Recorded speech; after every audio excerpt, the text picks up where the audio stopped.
الحياة سكوليسي.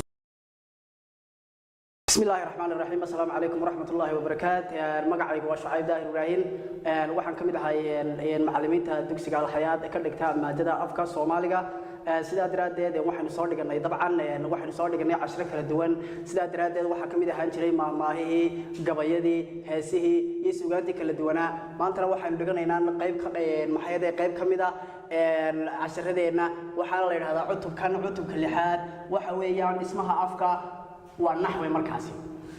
سيدا درادد waxa ugu horeeya number 1 waa magaca waayahay guud ahaan magaca waxa lagu qeexaa ama lagu tilmaamaa erey kasta oo yeermo qofeed goobeed dhireed walxeed ama dabeecadeed leh magacu waxa uu noqdaa laba midkood magac guud iyo magac gaar ah magaca guud waa magaca laga siman yahay magaca guud waa magaca laga siman yahay wuxuuna u kala baxaa magac muuqda iyo magac qarsoon magaca muuqda waa magaca la arki karo ama la taaban karo magacyadaasi waxa ay noqon karaan qaar loo bixiyo noole iyo ma noole tusaale ahaan dacwadu wax ka dhagar badan dacwadu wax ka dhagar badan kursi iyo miisba wax lagu qori karaa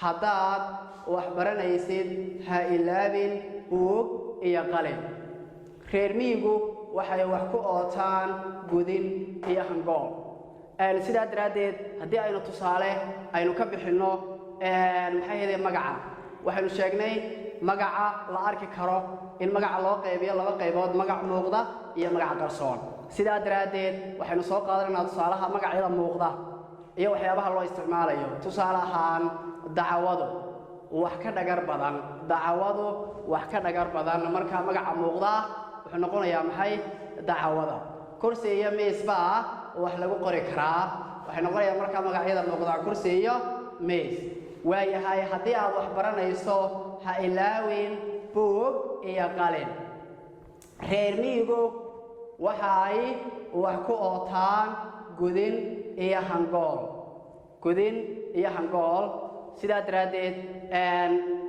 waxaan u maleynayaa intan iyo ka badan baynu sharax inoo sii socon doono waana intan iyo ka badan waynu ku sii dardarayno hadduu ilaahay yiraahdo halka maanta inoogu joogo wabillahi tawfiiq. Assalaamu calaykum waraxmatullaahi wabarakaatuh.